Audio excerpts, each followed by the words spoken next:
Hello, children. Hope you all are all fine and safe at home. Don't keep going outside. Stay safe at home. Okay? Now we're going to see to a new lesson. Not a lesson, it's a poem about a natural phenomenon, that is wind. It's a natural thing. It deals with nature. Nature gives us everything that we need. All the essential things we take from nature, right? But now we are going through a very bad situation. Still, it is because we have disturbed the nature. Now we're going to see to a beautiful poem about wind. Wind. Wind means blowing of the air, right? We know that nature has its own way of treating us. Sometimes it is like a friend which stands by us in our good times and sometimes in our bad times too. Sometimes it is like a mother who helps us. It's so pleasant with that soft breeze when it falls on us. We feel so pleasant. So it is like a mother too. But there are also times when nature brings havoc. Havoc means problems. Okay?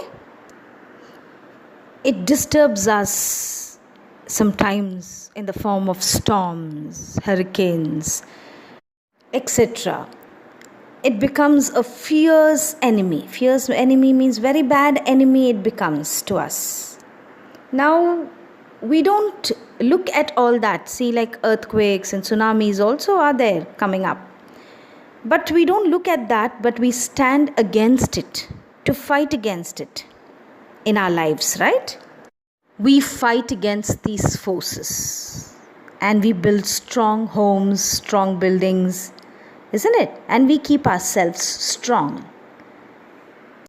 We make our hearts stronger to face any such calamity in the future, right? And this is what exactly the poem Wind conveys.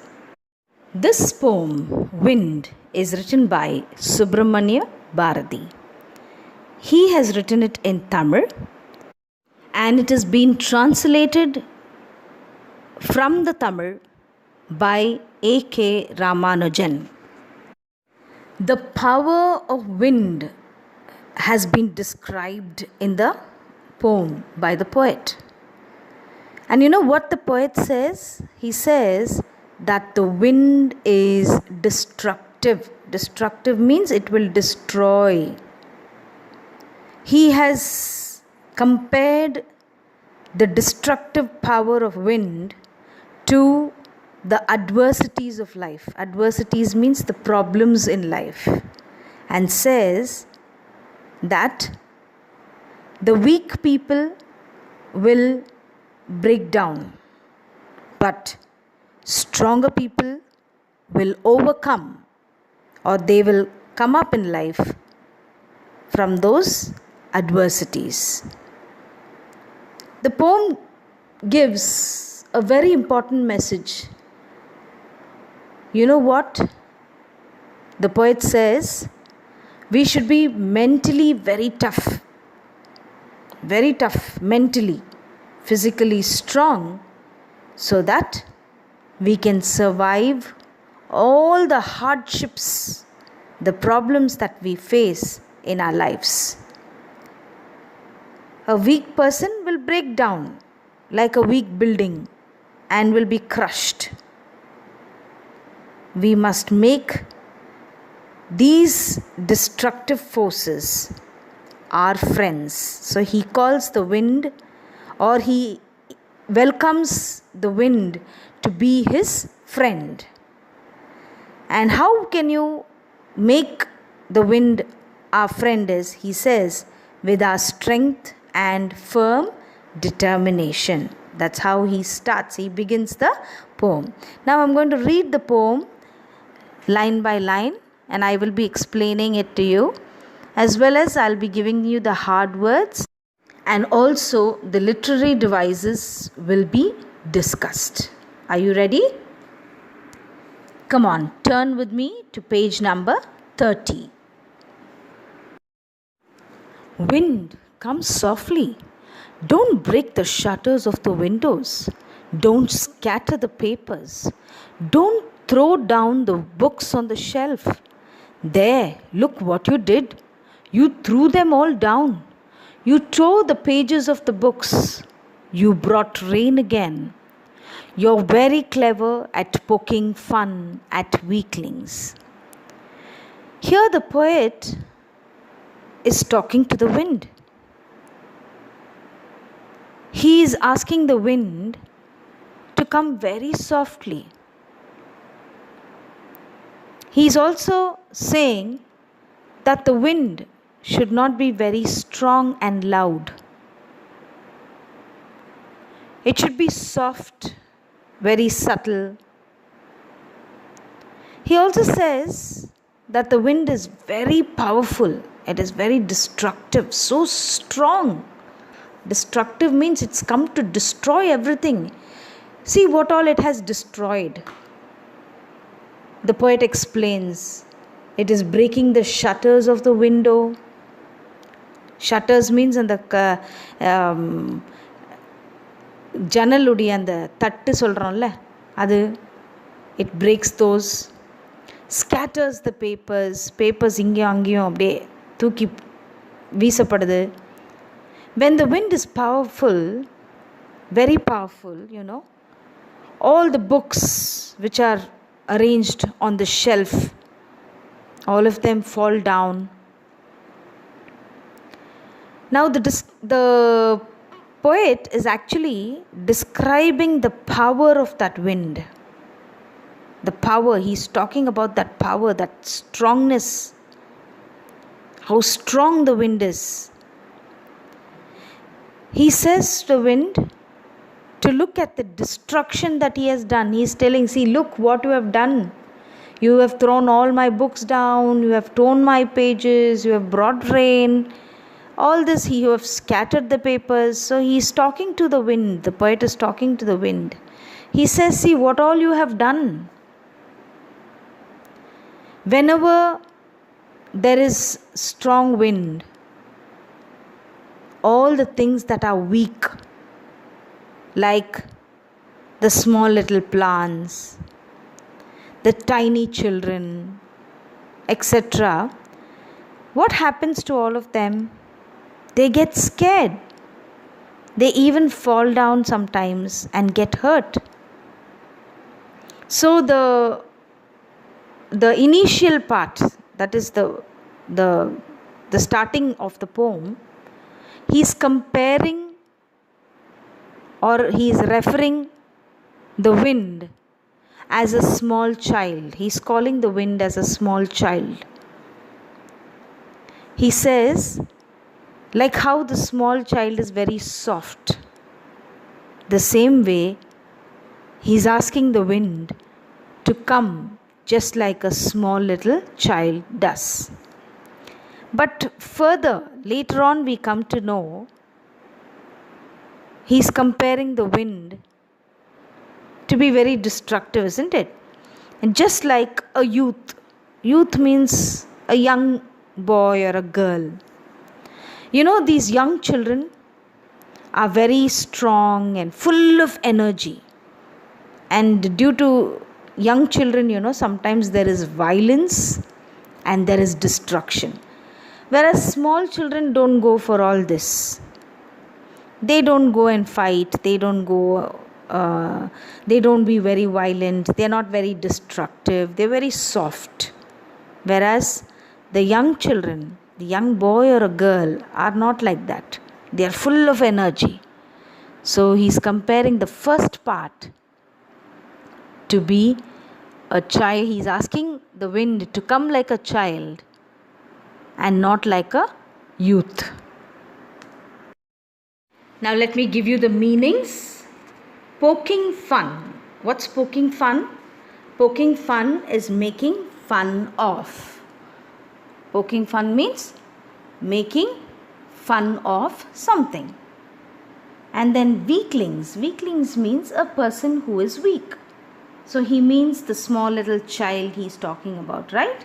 So they are all weak. Small plants, small little child. Okay? Frail crumbling houses, crumbling doors, crumbling rafters, crumbling wood, crumbling bodies, crumbling lives, crumbling hearts.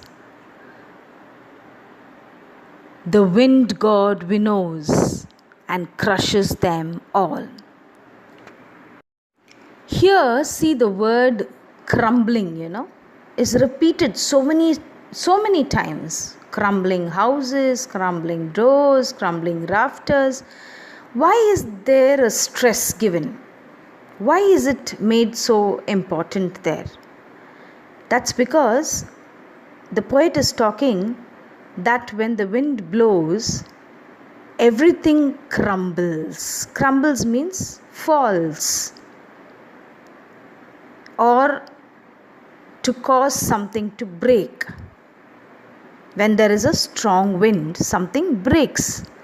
So he says that wind is very powerful, it is very strong, and because it is very strong, it leads to the breakage of everything. What all breaks over here according to the poet? He says the houses which are weak, they fall. The doors that are weak fall. The beams, that is the rafter he calls. Rafters means அந்த காலத்தில் இந்த ஓடு வீடுங்கெல்லாம் இந்த ஒரு ஒரு கட்டை ஒன்று அதை சப்போர்ட் பண்ணுற மாதிரி ஒரு கட்டை ஒன்று இருக்கும். So those are called as the beams, and the roof support பண்ணுற மாதிரி. So those beams on which the roof of the buildings are supported, they also fall. The wooden things fall. The bodies of the people, that means they die, they fall. Animals crumble. Lives, that is, people die. And sometimes the heart also breaks. So he says that everything crumbles due to the wind. Everything that is weak, they react. How do they react? By falling down. And they break when they have to face the adversity. Hearts break when they have to face the adversity. When there is problem in our life, weak hearts, they break. So the poet says, whenever a person faces any problem or challenge in life, he breaks down or he falls. Isn't it? The wind god winnows and crushes them all. What do you mean by this? Now the poet is addressing, or he is comparing the wind as wind god. He says that the powerful god of wind, the wind god, it winnows, it seems. Winnows means to break or to take or to separate the grain from husk. Wheat தெரியும்ல, வீட்னா கோதுமையிலேருந்து இந்த மேலே உள்ள husk, அந்த கவரிங்கை, அதை தனியாக எடுக்கிறதுக்கு என்ன பண்ணுவாங்க? They winnow. See, I've given you the picture. See, those ladies are winnowing அப்படின்னா புடைக்கிறது. So it has been separated. That means he separates all the people. And those people who are weak, they fall down and they get crushed. They get destroyed. Here is a comparison being made between wheat and the people. Just like we winnow the wheat to separate the grain, from the chaff, அந்த கிரெயினை தனியாகவும் அந்த தோலை தனியாகவும் எடுக்கிறதுக்கு what we do புடைக்கிறாங்க இல்லையா. So the same way the poet says the wind god also separates the strong people from the weak people.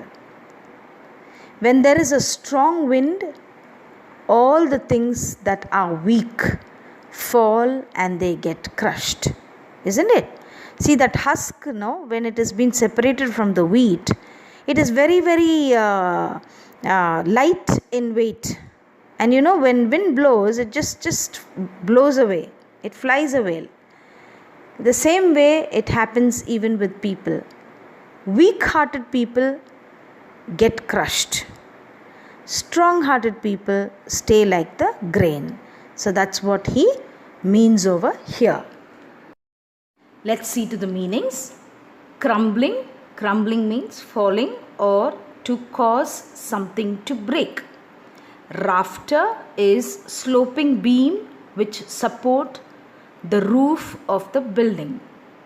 And then winnows, to broke grain free of chaff, separate grain from husk by blowing on it. Let's go to the next para. He won't do what you tell him. So come, let's build strong homes. Let's joint the doors firmly. Practice to firm the body. Make the heart steadfast. Do this and the wind will be friends with us. Now the poet wants us to make friends with the wind. That is, he's comparing wind to what in our lives? He's comparing wind to the problems in our life, the adversities. Problems means adversities. He says that the problems will come. They will not listen to us. They will come. So we should be prepared. And how can we be prepared? What are the ways to prepare ourselves? We should build strong homes, it seems, and close the doors of our houses very firmly. Firmly means very strongly, very tightly, so that the wind cannot get into. And he also says that we should, this is physical. That is the outside houses and buildings that we see. He also compares it with our lives, isn't it? So he says you should make our bodies also strong, our hearts very firm, very strong, very determined to face the challenges that we see in our lives. Once we are strong, all the challenges that we face will become our friends. So that's what he says, make the wind as a friend, so that we will not feel that they are disturbing us or they are troublesome. The wind blows out weak fires. He makes strong fires roar and flourish. His friendship is good. We praise him every day. Now, in this paragraph, the poet has kept the wind very high on a pedestal. Pedestalna ஒரு stand வச்சு ஒரு பயங்கர ஒரு high பிளேஸில் வச்சுருக்கார். How can you say this is? He is comparing wind to God. He says that wind is God and we praise him every day, it seems. He also says that everything that is weak gets destroyed. That's all. It is put off. See, weak fires. The wind blows out weak fires. If we are weak, we are put off. We are destroyed in the face of the strong wind. And all the things, when they are strong, it flourishes. Those fires flourish. Flourish means they grow and they become stronger. பார்த்துருக்கீங்களா? சின்ன தீயாக இருந்தாலும் அதை ஊதுனா என்ன ஆகிடும்? Wind அது மேலே ஏர் பட்டோன்னு அப்படியே பற்றி எரிஞ்சிரும். Like that, if you are strong enough, வீக்காக இருந்தால் அப்படியே அமிஞ்சு போயிடும். Stronger and that will grow and flourish. That's what he says. It becomes even more stronger. So he is giving us a very important message in this. We should not feel bad that we are facing so many challenges and problems in life. We just have to make ourselves mentally and physically strong so that we can face the challenges. And once we become strong, once we become strong enough, we will overcome. Overcomeனா எதை வேணாலும் நம்ம தாண்டி போயிடுவோம். எந்த challenge, எந்த problem, எந்த difficulty லைஃப்பில் வந்தாலும் அதை ஃபேஸ் பண்ணி அதை தாண்டி போயிடுவோம். So we will become friends with them. And then we will be happy that we had these challenges in our lives because they help us become stronger and better. Sometimes, when challenges or when difficulties come in our lives, no, it is not for us to become weak, but it makes us stronger. ஒரு problem வந்தால் தான் நம்ம என்ன பண்ணுவோம், மறுபடியும் strong ஆகும். Right? So the same way, that is what he says. Weak fire, they blow out. They are blown out by the wind.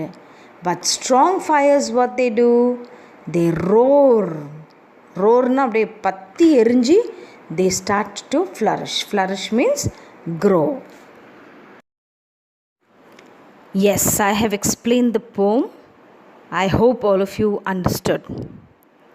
Now let's go to the literary devices in the poem. I have taught you, right, the literary devices. The literary devices are, first is we have to see to the rhyme scheme. I told you, right, the last word which is rhyming can be given its own alphabets, names, and then you can find the rhyme scheme. But here in this poem, the entire poem is a free verse. That means there is no particular rhyme scheme. So there is nothing like that. It is written in free verse. So that is the first thing that you have to know. The second one is, now carefully look at the lines 2, 3 and 4. Which word does it begin with? Yes, it begins with don't. So when a word is repeated like this at the start of 2 or more consecutive lines in the beginning, that is at the start, when such words are repeated, it is called anaphora. The device is anaphora.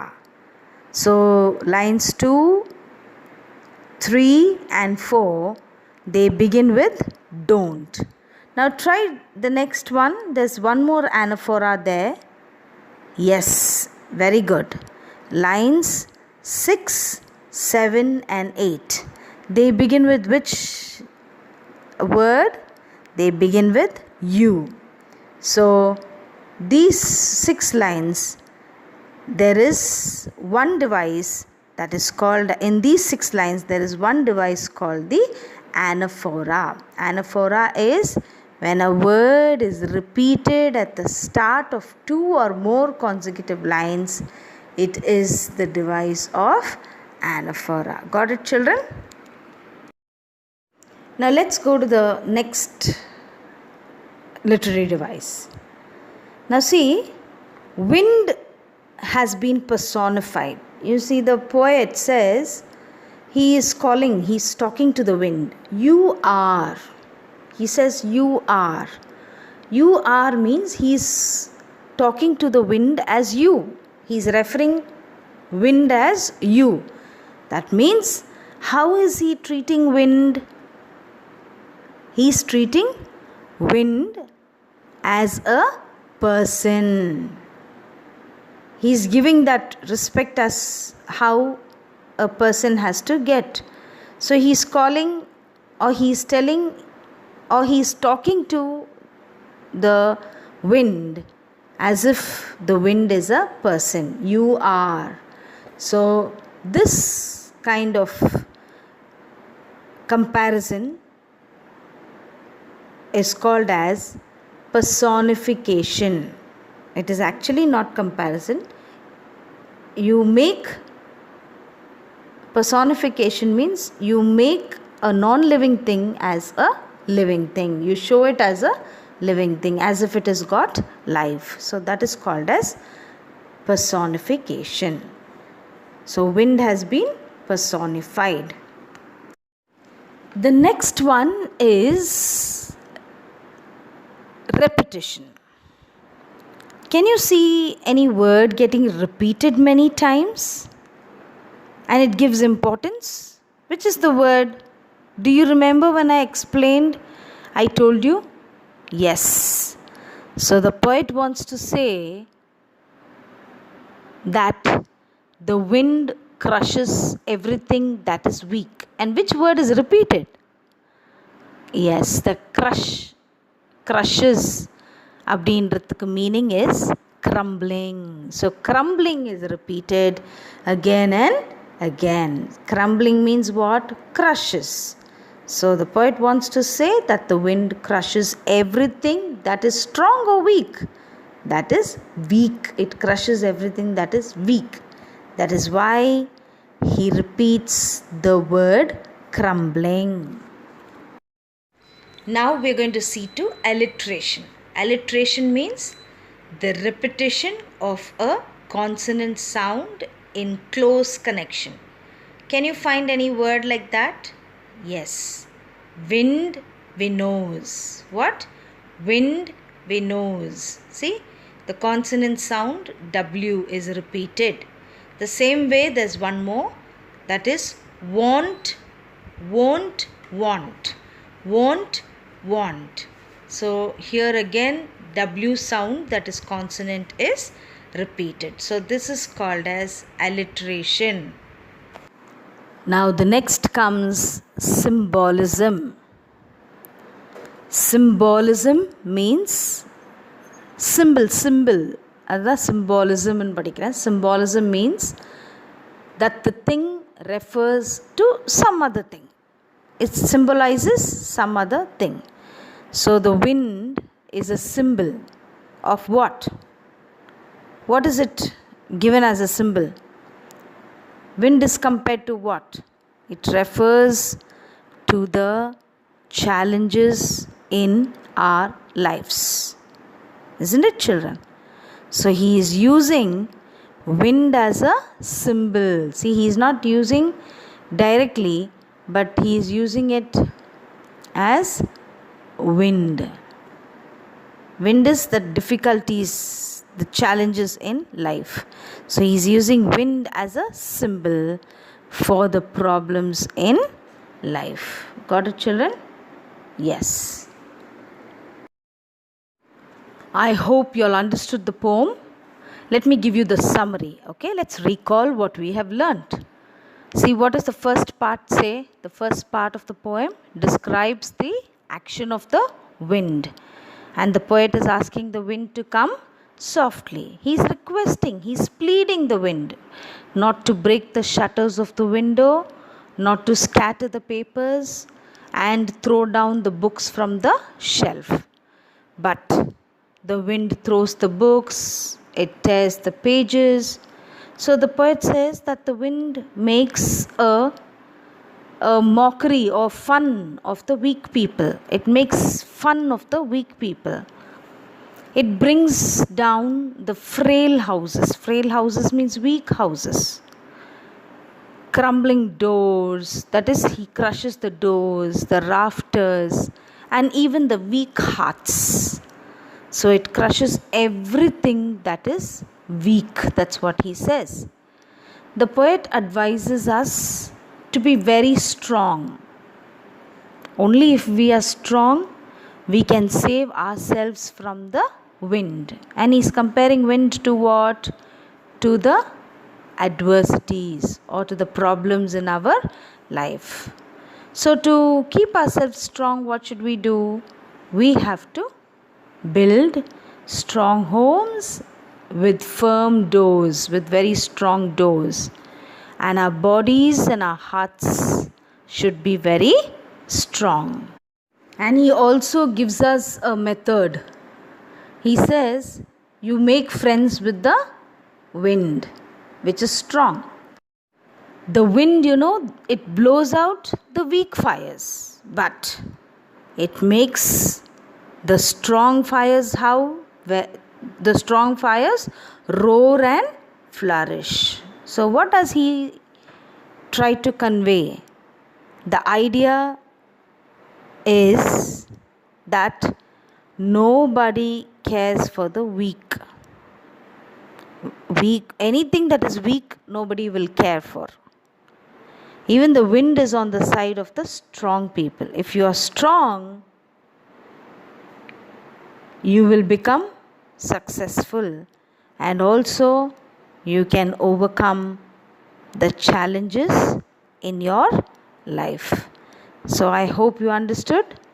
Thank you very, very much.